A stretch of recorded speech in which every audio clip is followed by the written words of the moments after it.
चुड़ैल और बच्चे।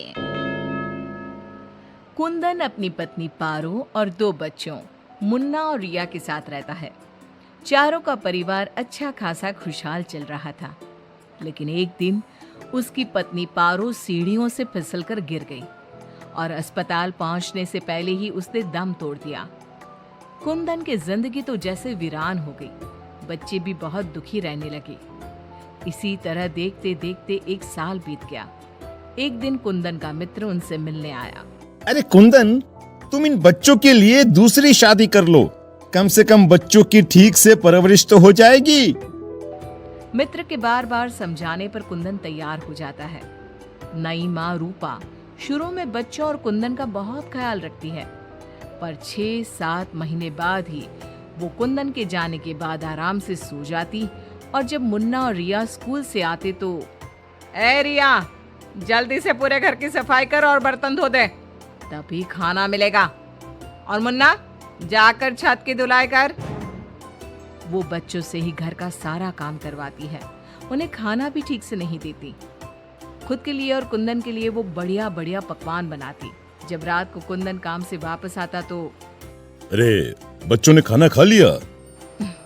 उनको तो मैंने कब का खिला पिलाकर सोने भेज दिया है। कितना ख्याल रखती है ये बच्चों का।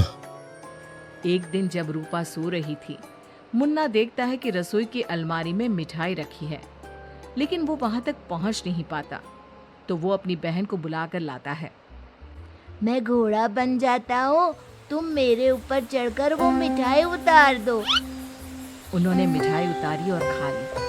अचानक मिठाई का डिब्बा रिया के हाथ से नीचे गिर जाता है और बिखर जाता है। आवाज सुनकर रूपा भागते हुए आती है। उसने आओ देखा न ताव और दोनों की खूब पिटाई कर दी।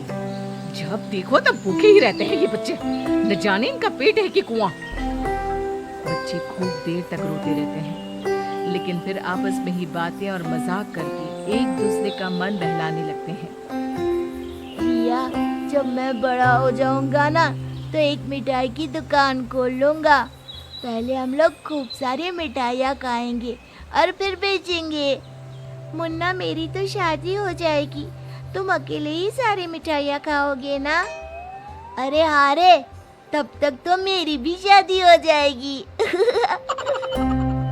कुंदन जब घर आता है तब उसकी माँ बच्चों की खूब शिकायत करती है। अरे बच्चों, तुम्हारी माँ तुम्हारा कितना ध्यान रखती है। आखिर क्या कमी है तुम दोनों को? पिताजी, उनकी बात पूरी भी नहीं हो पाती कि हाँ हाँ कह दो कि मैं तुम्हें खाना नहीं देती, सारे दिन घर के काम करवाती हूँ, कह दो ना। मुन्ना चुपचाप खड़ा रहता है।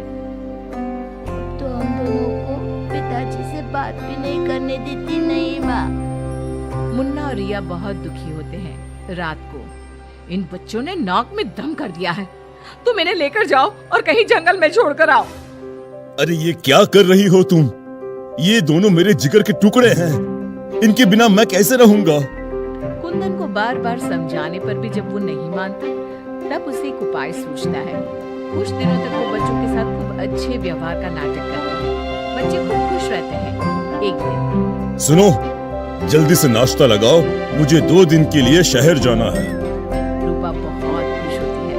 वो सोचती है कि ये तो बच्चों को जंगल में छोड़कर आने से रहा, मैं ही इन्हें छोड़ आती हूँ। कुंदन के जाने के बाद, बच्चे चलो, आज हम तुम्हारी नानी के घर चलते हैं। बहुत देर तक चलते चलते जब वो सब घने जंगल में पहुंच जाते हैं तब, माँ, इधर कहाँ नानी का घर है? लगता है हम रास्ता भूल गए हैं।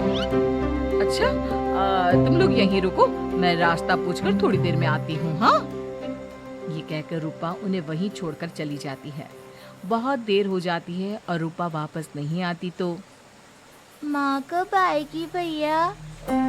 इस तरह सुबह से शाम हो जाती है। जहाँ एक तरफ बच्चे जंगल में अपनी माँ का इंतजार कर रहे होते हैं, वहीं दूसरी तरफ रूपा घर में आराम से बैठी थी। इसी तरह 2 दिन बीत जाते हैं और 2 दिन बाद कुंदन जब घर वापस आता है तो, बच्चे कहाँ हैं?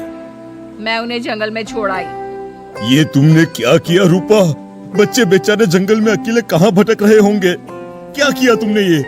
देखो, अगर तुम्हें अपने बच्चों की इतनी ही चिंता है ना, तो जाओ तुम और उन्हें ढूंढते रहो। कुंदन बच्चों को ढूंढने की बहुत कोशिश करता है, पर बच्चों का कुछ भी पता नहीं चलता। कुंदन बहुत दुखी होता है। अब वो हर रोज काम पर जाने के बहाने जंगल में बच्चों को ढूंढता हुआ भटकता रहता है। रूपा के जाने के बाद बच्चे रोते रोते आगे बढ़ने लगते हैं। माँ बड़ी चालाकी से हमें जंगल में छोड़कर चली गई। अब हमें रहने के लिए कोई ठिकाना ढूंढना ही होगा। अब तो अंधेरा भी घिर रहा है। आगे जाते ही उनको एक झोपड़ी दिखती है। बच्चों को थोड़ी आशा बनती है। दोनों भागते भागते वहां पहुंचते हैं और झांक कर अंदर देखते हैं तो एक बुढ़िया चरखे पर सूत काट रही थी।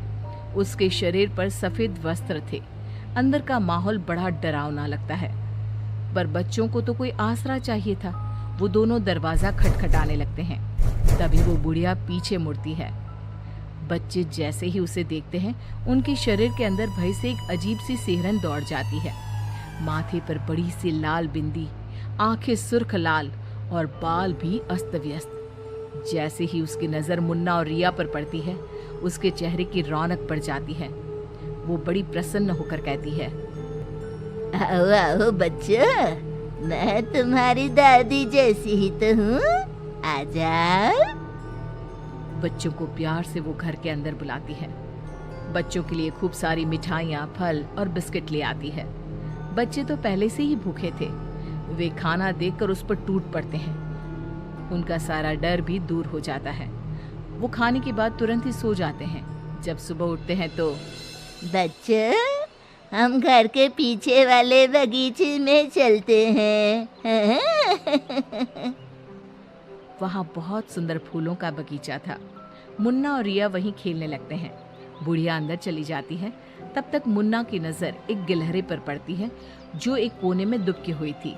मुन्ना उसे प्यार से अपने हाथ में उठा लेता है। तभी गिलहरी इंसानों की आवाज में बोलती है, बच्चों, तुम लोग यहाँ से भाग जाओ। ये बुढ़िया एक खतरनाक चुड़ैल है। तुम्हें खिला पिला कर पहले मोटा करेगी, फिर पिंजरे में डाल देगी। सभी बच्चों को ये जादुई छड़ी से पशु पक्षी बनाकर बगीचे में रख देती है। एक एक करके अपनी जादू की छड़ी से सबको बेहोश कर देती है और कढ़ाई में तेल गरम करके पकोड़े बनाकर खा जाती है। इसके पास एक आदमकद का पिंजरा है। ये खुद उसकी सफाई करती है। ये कहकर गिलहरी जमीन पर कूद जाती है। जब दोनों घर में जाते हैं तो देखते हैं कि बुढ़िया पिंजरे की सफाई कर रही थी और उसके मुंह पर खून लगा था। बच्चों को देखते ही अपना मुंह पोंछने लगती है वो। रिया चारों तरफ जादू की छड़ी ढूंढने के लिए नजर दौड़ाने लगती है। अचानक उसे जादू की छड़ी दिखाई देती है और वो दोनों लपट कर वो छड़ी उठा लेते हैं। जादुई छड़ी, पिंजरा बंद कर दो। पिंजरा बंद हो जाता है। पिंजरा बंद होते ही वो बुढ़िया एक खतरनाक चुड़ैल बन जाती है और चीखने लगती है। दादी, आज तुम भी पिंजरे में बंद होने का मजा उठा लो ना। दोनों हंसते हैं। दादी दादी, यही वो जादुई छड़ी है ना, जिससे तुम सब बच्चों को चूहा, बिल्ली और गिलहरी बनाती हो। बोलो, तुमको क्या बनना है? मुझे बाहर निकाल, वरना मैं तेरा खून पी जाऊंगी। छड़ी मेरे हवाले कर दे। दादी, पिंजरे में कुछ खाने को दो। ये लो, तब तक आम की गुठलियां चूसो।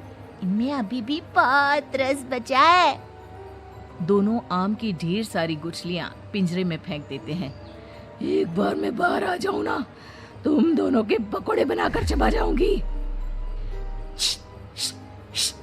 जे काली कलकत्ते वाली, तेरा वचन न जाए खाली। जादुई छड़ी, इस चुड़ैल को मछली बना दो। जादुई छड़ी, एक बड़े से कढ़ाई में तेल गरम कर दो। जादुई छड़ी चुड़ैल को मछली बना देती है।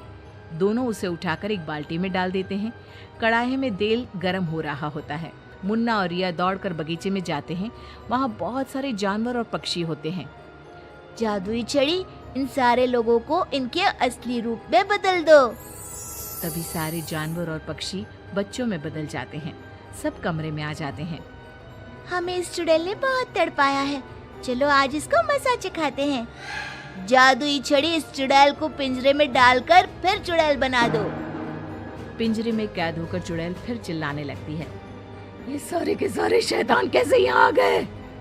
जैसे तुम पिंजरे में बंद हो गई वैसे ही हम सब भी यहाँ आ गए। सभी बच्चों ने पिंजरे में ठंडा ठंडा पानी फेंकना शुरू कर दिया। चुड़ैल पहले तुम नहा लो, फिर हम तुम्हें मछली बनाकर पकौड़े बनाकर खा जाएंगे। सभी बच्चे ताली बजाकर खूब हंसते हैं। बच्चों मुझे माफ कर दो, मैं कभी ऐसा नहीं करूंगी। एक बार मुझे पिंजरे से निकाल दो। दोस्तों, क्या हमें इस चुड़ैल की चिकनी चुपड़ी बातों में आना चाहिए? नहीं, बिल्कुल नहीं, नहीं, बिल्कुल नहीं। मुन्ना जोर से छड़ी फटकारता है। जादुई छड़ी, इस चुड़ैल को मछली बनाकर कढ़ाई में डाल दो।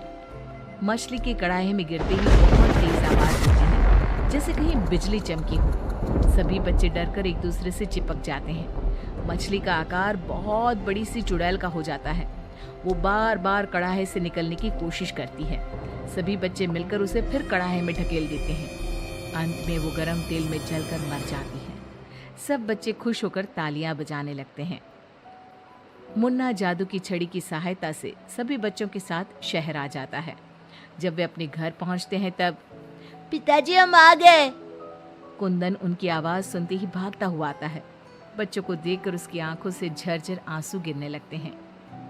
पिताजी, आप रोइए मत, अब हमारे दुख के दिन खत्म हो गए हैं। मुन्ना कुंदन को सारी बात बताता है। जादुई छड़ी पाकर उनके सारे कष्ट खत्म हो जाते हैं। अब तो नई माँ भी उनको प्यार करने लगती है।